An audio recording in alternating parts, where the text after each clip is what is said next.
አዶናይና ጃኒ ተለያይተዋል።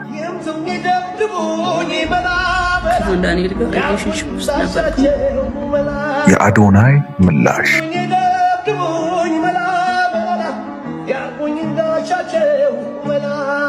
ባሙሌር በጓዳጎል ድርጅት አምባሳደር አድርጋችሁ ሾማችሁ በድያችኋለሁ። አናንዬ ይቅር በይኝ እናቴ። የሸገር ኢንፎ ባለቤትና ጋዜጠኛ መሰረት በዙ መልካም ተግባራት በመፈጸም ትታወቃለች። ከሰሞኑ ቃለ መጠይቅ ያደረገችላቸውን የሶፎንያስ እናትና እህት ጭንቀት በመረዳት ሶፎንያስ ሕክምና እንዲያገኝ ማድረግ ችላለች። ለቦርን አጌን የአእምሮ ህሙማን መረጃ ማዕከል ወይዘሮ ኪያ ስባት ስልክ በመደወልና ሁኔታውን በማስረዳት በሰራችው የማሳመን ስራ ወይዘሮ ኪያ ከኤካ ኮተቤ ሆስፒታል ጋር ግንኙነት በመመስረትና የህክምና ካርድ እንዲወጣለት በማድረግ እንዲሁም አምቡላንስ እንዲዘጋጅ በማስቻል ሶፎንያስ ሙሉ ወጪው ተሸፍኖ በቦርን አጌን የአእምሮ ህሙማን መረጃ ማዕከል ህክምና እንዲጀምር ማድረግ ችላለች። የሶፎንያስ ስልክም ከእጁ እንዲርቅ ተደርጓል። ይህንን ትልቅ ስራ የሰራችውን ጋዜጠኛ መሰረት በዙን እጅግ እናመሰግናለን። ቦርን አጌን የአእምሮ መረጃ ማዕከልም ለወሰደው ኃላፊነት በሙሉ እናመሰግናለን። ኤካ ሆስፒታልም ስላደረገው ሁሉ ምስጋና ይገባዋል። ጋዜጠኛ ሶፎንያስ ያለበት ሁኔታ በእርግጥ በጣም ያሳዝናል። የእውነት እናቱም እህቱም ሁሉም እያሳለፉ ያሉት ነገር በጣም አሳዛኝ ቢሆንም ይህንን እድል በማግኘቱ ደስ ብሎናል። ይቅርታ እየጠየቀ ነው። ይቅርታ ሊደረግለትም ይገባል። በጣም ተጸጽቷል። ያለበት ሁኔታ ያሳዝናል። እስኪ ስላለው ነገር አብረን እንመልከት። እኔ ዝንን ያልኩት የሆነ እንትን ካባ ልብሷቸው ባንዴው ውልቅልቅ ብለው ወዳድቀዋልና እውነት ነው። በልጅ መፈተን ከባድ ነው። በጣም ነው። የሶፊ ሁኔታ አሳሳቢ ስለሆነ ማዕከል ውስጥ ገብቶ ሕክምና ማግኘት ስላለበት በዚህ በቦርን አጌን የአእምሮ ህሙማን መርጃ ማዕከል ውስጥ ለመግባት ችሏል። ድካም አለ፣ ግን ያው ደስ ብሎናል። ያው ትንሽ ሰውም እንዲረጋጋኛም ተረጋግተናል ማለት ነው። ስልኩንም ተቀብላችሁታል? አዎ ስልኩንም ተቀብለናል። ባገሉ ደስ ይለኛል። ምክንያቱም ሁሉም ቤት የሚመጣበትን አይታወቅም። ሁሉም ቤት ይደርሳል አይደርስም አይደለም፣ ሊደርስ ይችላል። ስለዚህ ሰው ላይ መፍረድ ጥሩ አይደለም። ሰው ሳያውቅ ነው እንጂ ያወቀ። ስለዚህ ባያገሉት እንደ ድሮ በነፃነት በቃ እንደፈለገ እንዲሆን ስራውን ወጥቶ ሰርቶ ገብቶ እኛ ምንም አናረግላትም። ለሷ እሱ ነው ያላት። እኛ የራሳችን ህይወት አለን። ከዛ በኋላ እሷ በልጇ የምትደሰትበትን ጊዜ ነው የምጠብቀው ነው። በቃ እኔ የምለው ይሄንን ብቻ ነው። አዎ እኔ አሁን ልናገር የምፈልገው ነገር በቤተሰቤ በኩል አግልለውኛል፣ ልጄንም አግልለውታል። ይሄ ተገቢ ነው ወይ? አይገባም እንደዚህ ማድረግ። ልጁንም ንቃተ ህሊናውን ጭራሽ እንትን ማዳሸቅ ነው። ቀላሉን ነገር እያባባሱበት ነው። በቃ ይሄ ልጅ ፍቅር አለው ቤተሰቦቼ ናቸው ብሎ ፍቅር ስላለው እሷን በተለይ አክስቴ ሁሉንም ይጠራል በቃ ሁልጊዜ። እና ይሄን ያህል ቤተሰቡ ጠቅላላ ለምንድነው እንዲያገለው የሆነው? እኔንም እንዳደርሺ በፍጹም እንዳትመጪ ነው የተባልኩት። ይሄ መሆን የለበትም። ምክንያቱም ነግበኔ ማለት ያስፈልጋል። ወላድ እውነቴን ነው ይፍረድ፣ ወላድ ይፍረደው። መቼም ሁሉም በየቤቱ ልጅ አለው። ምንድነው ነገ ጧት በእኛ ሊደርስ ይችላል የሚለውን ነገር መገመት ያስፈልጋል። አዎ ይሄንን አስቦ መናገር ያስፈልጋል። ዝም ብሎ አትድረሱብኝ አይባልም። እትዬ ሰላም መተዳደሪያዎት ግን ምንድነው? ምንም መተዳደሪያ የለኝም። ሶፎንያስ ነው አስተዳዳሪ። በቃ እሱ ነው ሁሉን ነገር ያው ሸፍኖ እንትን የሚለኝ። እኔ ምንም ገቢ የለኝም። እውነት ለመናገር እውነት ነው የምልሽ። ታውቂዋለሽ፣ ወደፊትም ልትሰሚ ትችያለሽ። እሱ ነው በቃ። በፊት ባሌ የነሱ አባት ነበረ፣ እሱ ጋር ነበርኩ። እሱ ሞተብኝ። ጡረታ የለኝም። እውነት ለመናገር እኔ አልዋሽም። በዋሽም ለእኔ ጥሩ አይደለም፣ ቆራቤ ነኝ። ስለዚህ የባሌን ጡረታ አላገኘሁም። ምን ምክንያት እንዳለው አልሰጡኝም። በቃ አቁመውብኛል። ተከራክሬያለሁ፣ ግን አይገባውትም ነው የተባልኩት እኔ የባለቤቴ ማለት ነው። ስለዚህ እግዚአብሔር ይመስገን ይሄንን ቤትም ያገኘሁት በርካሽ በመጀመሪያ እንትን ነበርኩኝ እኔ እና በርካሹ ጊዜ ነው እንጂ እንደሁን ቢሆን እኔ ኮንዶሚኒየም አላገኝም ነበር። እጣ ደርሶት ነው? እጣ ደርሶኝ ነው።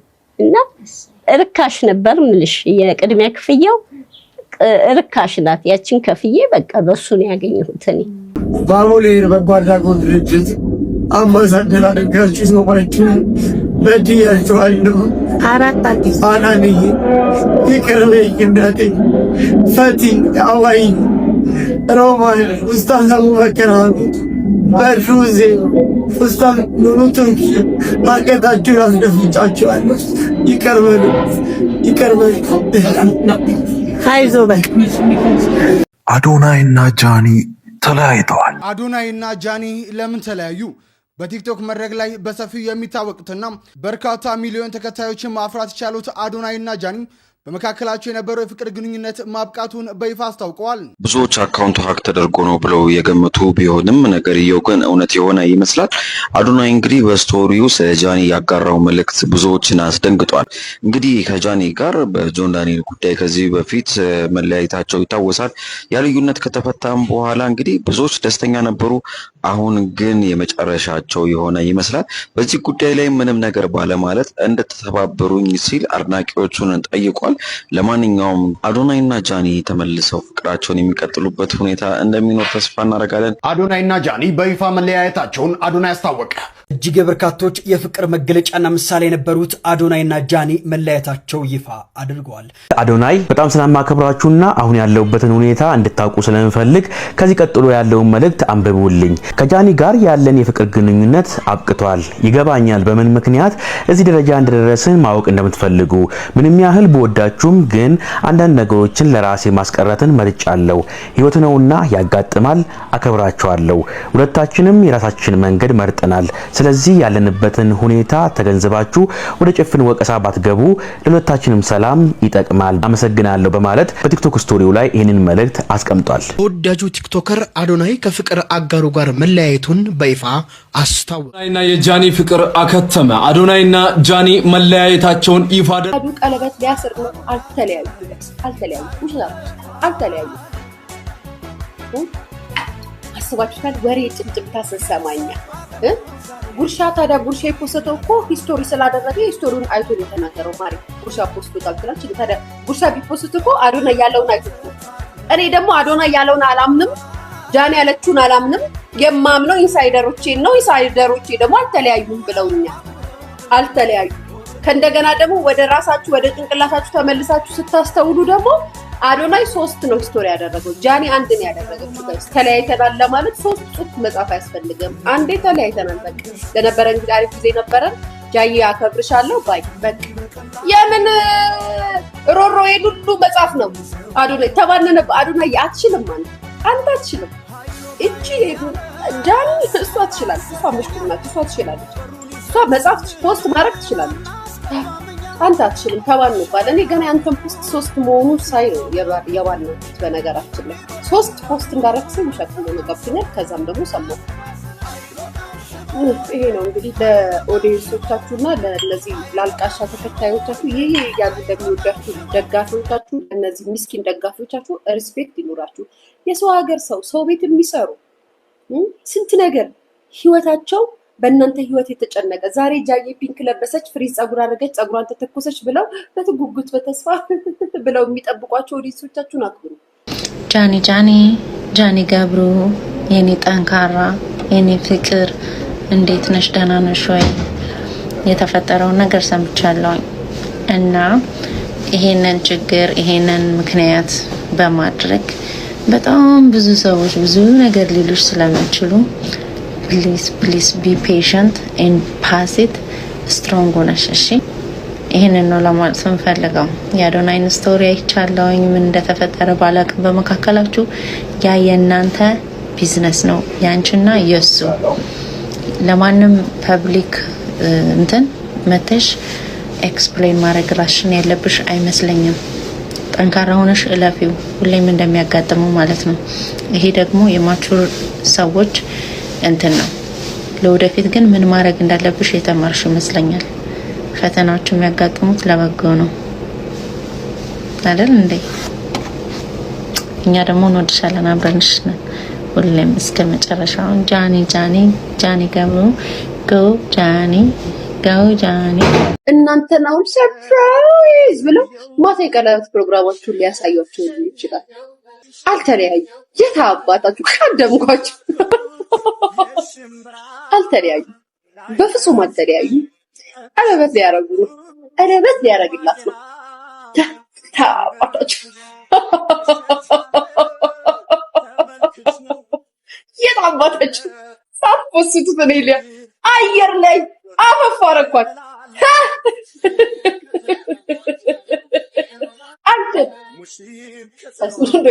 አልተለያዩ። እንኳን ደስ አላችሁ የጃ ቤተሰቦች። በምን እንዳታለቅሱ። ቀለበት ሊያረጉ ጋይስ፣ ቀለበት ሊያረጉ አውቀው ከዛ ሰርፕራይዝ አያምም። በሀበሻ ሰርፕራይዝ ታይ ይኸው ሀበሻ እኮ ጋይስ ሲሆን ነገር ስለዚህ እየየ እኮ ነው እየየ ባጀ ሰማችሁ። የጃ ቤተሰቦች እንዳታለቅሱ። ቀለበት ሊያረጉ ነው። ቀለበት ማለት ቀለበት ያው እንደዚህ ተበርክከው ምናምን እንደሚያዘጋጁት እንደዚህ ምናምን አላወቀባ እንደዛ ሊያረጉ ነው። ሪንግ ሊያረግላት ነው። ጋይስ አውቀው እናንተን ሊያስርቧችሁ ሊያስለቅሷችሁ ሊያስብላችሁ እንዳታለቅሱ አውቀው ነው። አልተለያዩ። ቢለያዩ ራሱ እኛ እንለቃቸው ጋይስ፣ እኛ እንለቃቸው። ሲጠባበሱ እንዴት ተጠባበሱ ብለናቸው፣ ሲለያዩ ደግሞ እንዴት ተለያዩ ብለን እንጠይቃለን። ስለዚህ አልተለያዩ። እስኪ አስቡት ጋይስ፣ ሲለያዩ ኩስኩስ። ትናንት ኤርፖርት አብሮ የነበሩ ልጆች ዛሬ ቅድም አብሮ የነበሩ ልጆች አሁን ተለያይተናል በቃ ሚዲያውን ቲሽን እንስለቅ። ያለ የዱባይን አጀንዳ እንድታስረሱ የዱባይን አጀንዳ እንድታስረሱ። የለም ጋይስ እንኳን ደስ አላችሁ። አያችሁ የጃ ቤተሰቦች ያሉና የጃ ቤተሰቦች። እኔ ግን እንዴት ለእናንተ እንደማዝንላችሁ። እናንተ ግን ትሳደባላችሁ። እናንተ ግን ክፉ ናችሁ። እኔ ግን እንደዚያው ውፋው ነችኛል። እኔ ምግብ መብላት አልቻልኩም በህይወቴ ምናምን ያልሽው አየሽ አይደል? እንዴት ልብሽን እንደማስደስትልሽ እኔ ቀለበት ሊያረጉ ቀለበት ሊያስረላት ነው ጋይስ። እንግዲህ ቀለበት ሊያስረላት እንደሆነ ሰምቻለሁ። ከዚህ በፊት ቀለበት ሊያረግ እንደሆነ ሰምቻለሁ። መቼ እንደሆነ ቀኑ አላውቅም። ግን ከመቼው ነው ቀለበት ሊያስር የነበረ ወንድ ተለያይቻለሁ ብሎ ፖስት የሚያደርገው? የሰው ልጅ ደግሞ የሪል ሲለያይ ስቶሪ አያደርግም። ተለያዩ ያቺ ቢጥቆና እዚህ ያለው ሼፉ የዛኔ ተለያየን ብለው በአንድ ሰዓት እኩል እንዳደረጉት ማድረጋችሁ ነው። አይሆንም። ትናንትና አብራችሁ እኮ ነበረ። ከመቼው ያ አላህ ያ ረብ ከመቼው ጋይስ ሜካፕ ደከመ ማለት ወደዛ አድርገ እንደዚህ ማለት ነው። እስኪ ምን ለሞዛሪ ይያለሽ ደርቲና ለዘኮሩ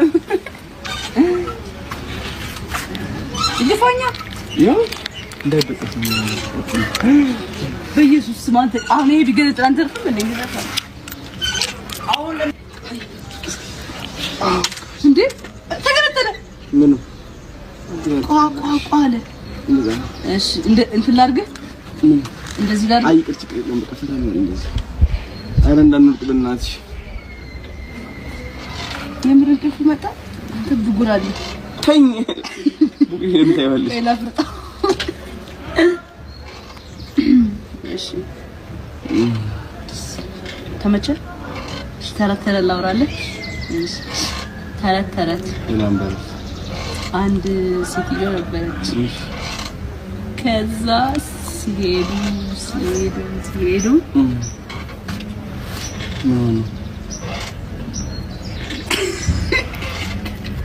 አያችሁ የቲክቶክ ጭንቅላት ጃኒና አዶናይ በዚህ 3 ቀን ውስጥ ሽማግሌ ይልካል። ይሄንን ቪዲዮ ማለት ከየት ሰማ እንዴት ሰማ ልትሉኝ ትችላላችሁ። ሁለተኛ ነገር አዶናይ ለጃኒ በዚህ 3 ቀን ውስጥ ቀለበት ያደርግላታል። አዶናይ ጃኒን ሊያገባት ነው። ይሄን ነገር አላዛር ምን አለ ትለኛለህ? ምን አለ ትይኛለሽ? ለምን ካልከኝ ለምን ካልሽኝ ከዚህ ከበዛው የሰው አይን ለመውጣት ሲሉ የሰውን ቀልብ ከላያቸው ላይ ለማንሳት ሲሉ ተለያየናሉ። ለምን? ይህ ፕሮግራም እንዳይጨናገፍ፣ ያሰቡት ፕሮግራም እንዳይጨናገፍ።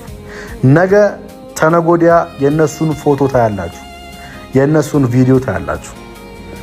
ከዛ መካከል አንዱ እኔ ነኝ። የአዶናይን የሰርግ ፕሮግራም ከሚታደሙ ሰዎች መካከል አንዱ እኔ ነኝ። ለማንኛውም ወንድሜ አዶናይ ያው ሚስጥር አወጣ እንደማትለኝ ተስፋ አለኝ። ማውጣት ስላለብኝ ነው ማለት የሰዎቹ ንግግር ቲክቶኩ ሁኔታ ትንሽ ደስ ስላላለኝ ነው። ስለዚህ በዚህ 3 ቀናቶች ውስጥ የጃኒና የአዶናይን ሰርግ ጠብቁ። እውነታውን ልንገራችሁ ብዬ ነው። ውድ ቤተሰቦች ይሄንን እውነታ ለእናንተ ነግሬያለሁ። ለእናንተ ግን ቀድሜ የነገርኳችሁ አሁንም ፕሊስ በሰው ህይወት መግባት እናቁም። እኔ አዶናይና ጃኒን መለያየታችሁን ገና አሁን ነው እየሰማሁት ማለት ትችላላችሁ። ጠዋት ላይ አይቼ ነበር፣ ግን አውቆ ነው እየፈልፈሉባችሁ ነው እንጂ እነሱ መቼም አይለያዩም ብዬ ነበር። ከዛ አሁን ጓደኛዬ እውነት ነው ስቶሪ ላይ ገብተሽ ማየት ትችላለሽ ብላኝ የአዶናይም የሷም ስቶሪ ላይ ገብቼ ሳይ ተለያዩና በጣም ነው ያዘንኩት። እኔ እንደዚህ ያዝኛ አላውቅም።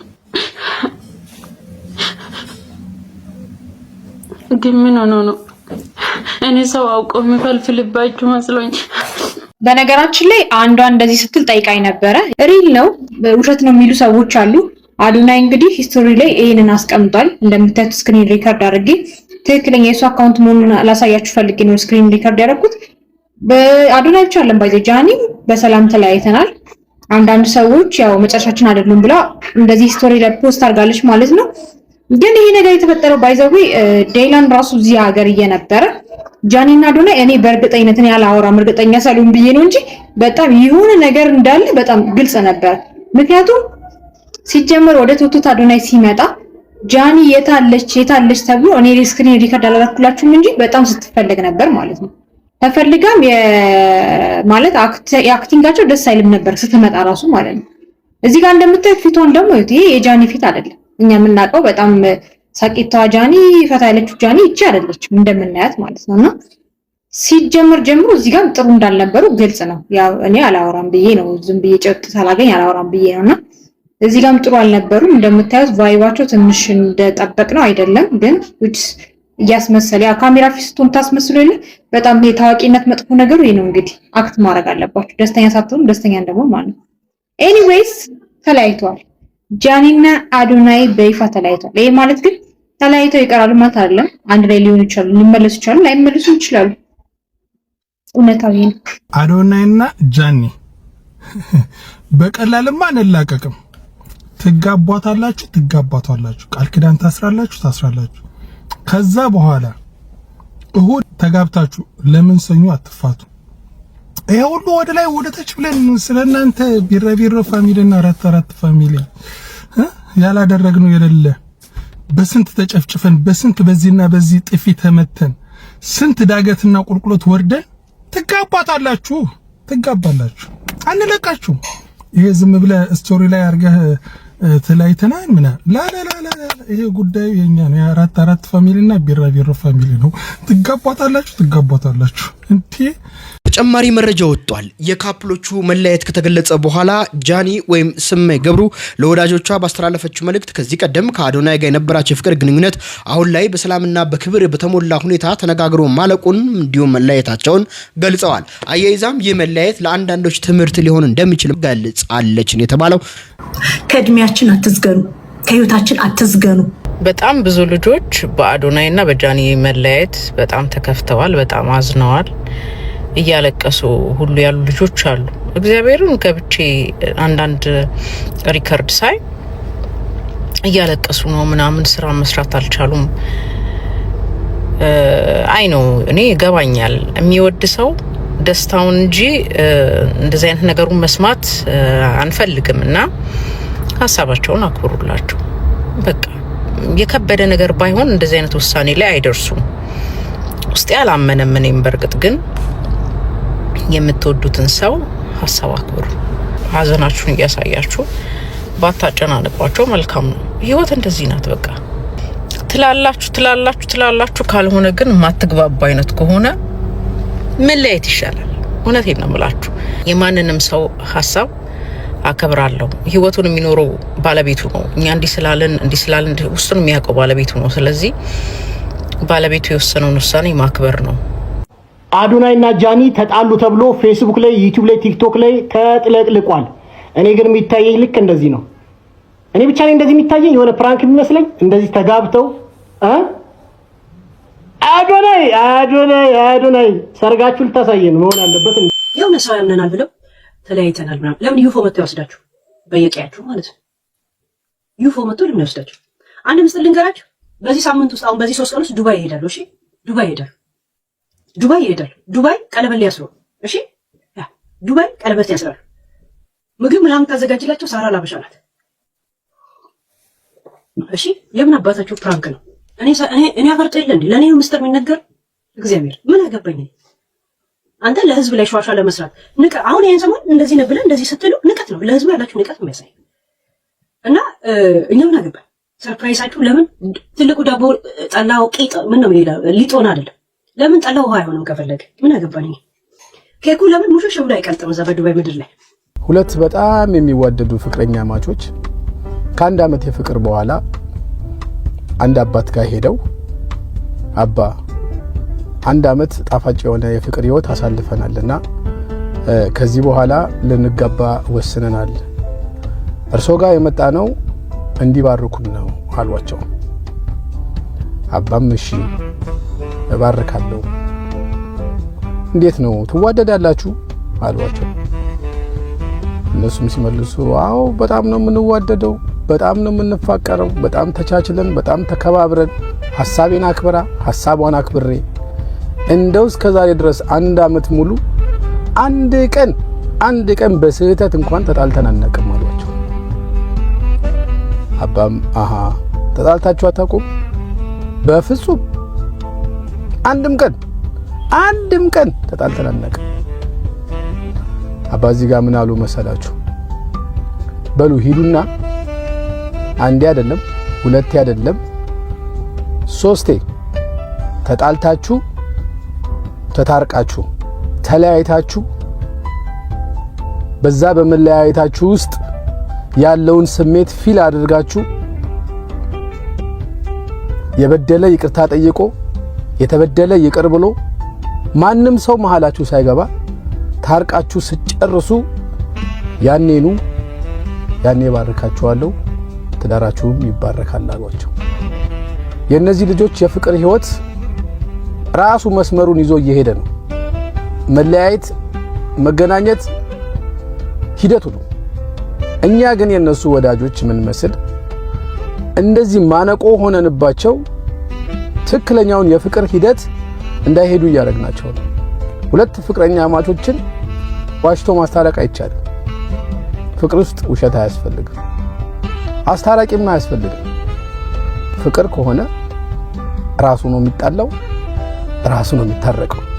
አስታራቂ አያስፈልግም፣ በመሀል ሰው አያስፈልገውም፣ ቤተሰብም አያስፈልገውም፣ ጓደኛም አያስፈልገውም፣ አማካሪም አያስፈልገውም። ቢዝነስ አይደለም ይሄ፣ ፍቅር ነው፣ ህይወት ነው። ደህና ይሁኑ ብቻ። ለምንድን ነው የምትወጠሩት በሰው ሐሳብ በሰው ህይወት? ተዋቸው ይኑሩ።